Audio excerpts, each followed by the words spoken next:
So if you have an immune problem because of your gut, and you have a nervous system in your brain, it's because the signals are confusing. Your body's not stupid. If you have symptoms, it's for a reason, not because it's dumb.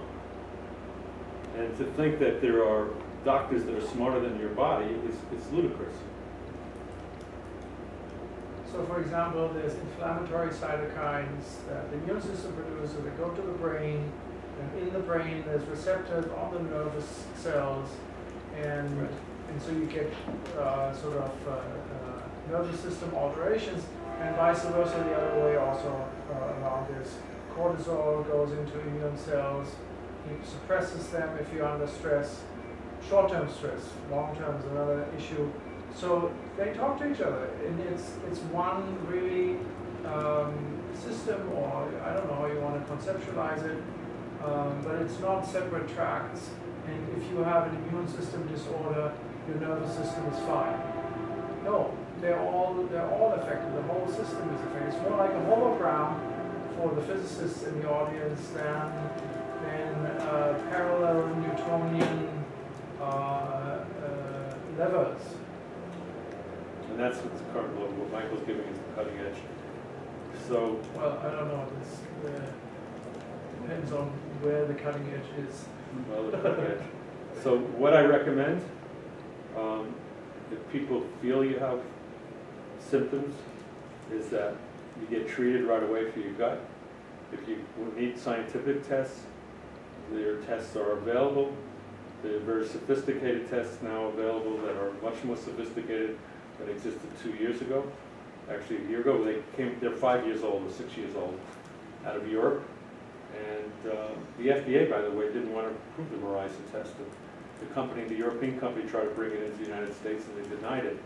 And somehow neuroscience had the political ability to get it approved. So they had to license it to neuroscience before it would get approved in the United States. And those will tell you definitively whether you have Lyme or you have heavy metal exposure. I have a patient that's been deteriorating lung capacity for almost 40 years, 30 years ago. And we did the Verizon test on heavy metals, not on Lyme. She didn't have Lyme. And found that she was literally unsustainable levels of mercury and nickel in it, and that those were the ones that her body was responding to, destroying the lungs. So anything anything foreign could be setting off a disease process. John, what is the approval thing you have to do with anything? I mean, a lab can run a test and tell you what the results are. You know, I mean, it's not an invasive procedure. What approval do they need? You can't charge for something unless it's FDA approved. You're kidding me. No. There's a lot of tests out there. You can't do thyroid saliva tests, no matter what they do. And each state has its own licensing requirements. A lot of these tests are not licensed in New York, for example. You can do them in 49 states, you can't do them in New York. Is this one of those things that's going to morph into an overseas market, like Canadian drugs and stuff like that? You know, get tests done in Europe? Well, the Verizon test now you can do it. Neuroscience has it. There's certain ones they can't do. The problem, if you did it in Europe, you'd be tested for the Lyme that's more prevalent there, not the one here. Right. They're not the same. The saliva tests, you can do them anywhere. What you have to do is the lab, so they don't get sued, makes you sign it that you didn't do the test in New York and you're not a New York resident. You can see that on the thing. So some labs will go through them to get separate license. New York requires its own license. Yeah. But to bring in a test based on foreign research, the FDA has to approve it. Verizon was not American designed, it was University of Stockholm. Is it a blood test? Yeah, Verizon is a blood test. So what's your last bullet? My last bullet is that we are heading to a time where the economists, not the scientists, are saying that we're heading to an unsustainable level of neurodegenerative disease. disability with a ability to keep people alive longer, but in no way of making them healthy enough to be productive citizens. The health care system won't be able to take care of them, nor does it have an answer for chronic disease. And that we're basically on our own, and that we have to work together to create a system where people can afford to have the natural health care and have the laboratory tests be cheap enough that people that need them have it. Because you're not going to have your healthcare system pay for it, nor do you have, like if you have Palo Alto Medical and you have Kaiser, they don't do the necessary tests. You're on your own. I mean, if you want to do a VAT test, which has been around for years, they don't do them. You want any... My guy didn't even know what it was, Right. never heard of it. Right. And so... 45-year-old, 20-year seasoned physician, never heard of it. But every lab doesn't. You have to pay for it. So what we have, I forgot to say, is I have a discount program on blood tests now.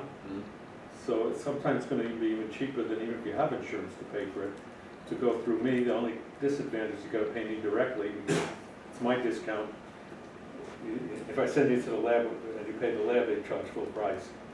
And so what I'm trying to do is to address this with reality and make people see the priorities of their life and try to make things as affordable as possible for people, because you're going to have a lot of disabled people around, and those that are already disabled are the canaries in the mine. And you can see where our mistakes, it's our way of life and our environment, is leading to this catastrophe. And the coming generational storm, which is an MIT economist, said this epidemic is 10 to 15 years away from bankrupting the United States. And when we saw the election results, I'm not a political person, but I can tell you from the election results, the government won't be spending money to find solutions, nor will it be spending money on climate change, nor will it be spending money on these healthcare. People are going to be on their own, and the healthcare system is not designed for these things. Also, the research that is saying that chronic disease, there is no drug therapy. It has to be a lifestyle change. And when they're talking about a lifestyle change, it's using less than what we do here in my office. On top of it, I mean, a lot of people at age 50 already take 2-3 drugs, sometimes even more chronically. Right, some people say 10 to 12. Yeah. And no science behind how they interact with each other. Another bullet, so you know what we're dealing with.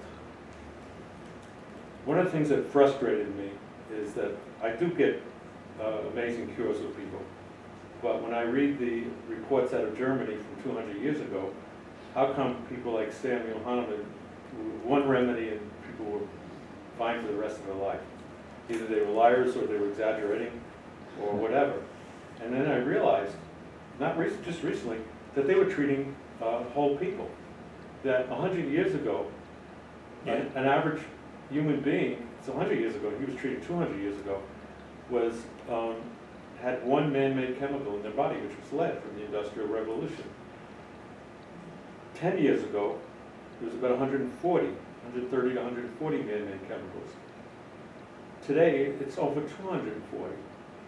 There are no studies how they interact in the body with each other. We've added over 85,000 since World War II into the environment. We're adding now 2,000 a year. So we're basically creating a new species that's artificial. You put in your body chemicals and artificial nutrients, you're going to get an artificial body that's going to break down easier under stress. What fraction of that do we avoid for those of us who eat only organic produce and real food? Well, the best question is how many of us that eat produce that's organic and eat a natural diet, we can detoxify more efficiently, but we still have a residual. We get some from the air we breathe. Yeah, but we get them out of our system quicker certain ones we don't once they're in the system. So, but it certainly helps, because that, where you really see the difference is in that phase 1, phase 2, cytochrome P450, which is the genetic component of detoxification pathways. That's where you'll see it from being a natural lifestyle. So what does the phrase mean? Which one? Your last bullet? Oral tolerance. Oral tolerance. Oral tolerance means that if you have if you have cancer, that means the cells want to be immortal. And Michael is more of an expert on cancer, but basically, what Royal Lee and these biotech companies are saying is that the cells, as they die, to be converted into energy, release a certain part of the cell that serves as a specific counterweight to the floating antibodies. And that when the antibodies get too high, they attack certain tissues, and that becomes autoimmune disease. And a lot of these conditions are autoimmune disease. So what their oral tolerance means that you take in these counterweight, because which are the protomorphogens, to neutralize the floating antibodies. And the antibodies would be specific to certain tissues. So antibodies to the lungs would go to lungs. That's why people that would have a high level of antibodies would have tissue breakdown in the lungs. And so the scientists, there's a lot of research into this oral tolerance, but they haven't been able to make it. But there's been a lot of VC money in that area and stuff like that. I'm still not getting it. Orals to me means like you take something It's in your mouth. ingested. Yeah, so you eat it. And you're tolerating, your body's tolerating. Doing okay? I'll give you a call tomorrow. Okay. Rachel call. Okay, good to see you. Yeah. Your body's Some- tolerating what you're taking? No, you take it in it, and it works as a counterweight to the antibodies that attack you. It neutralizes the antibodies that are floating in your blood. So it's essentially a remedy. Right. Okay. Okay, any last questions, and we close? Close on time? So, tell everybody about this stuff, because that is sick and doesn't know why they're sick, and tell them there's solutions, and there's ways of identifying it, and it's cutting edge. We didn't have this available too much. And so this is very encouraging that some people are going to be fine through all this stress. I wish you all well. Thank you, Darryl. You're welcome. I hope you understand that.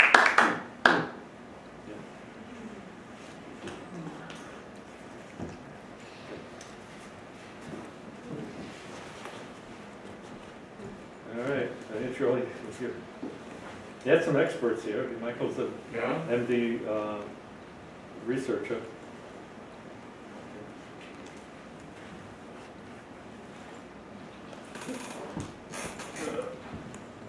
I shouldn't have had that piece of pizza the other day. Which one? I shouldn't have had that piece of pizza the other day. Probably not. I knew it was bad.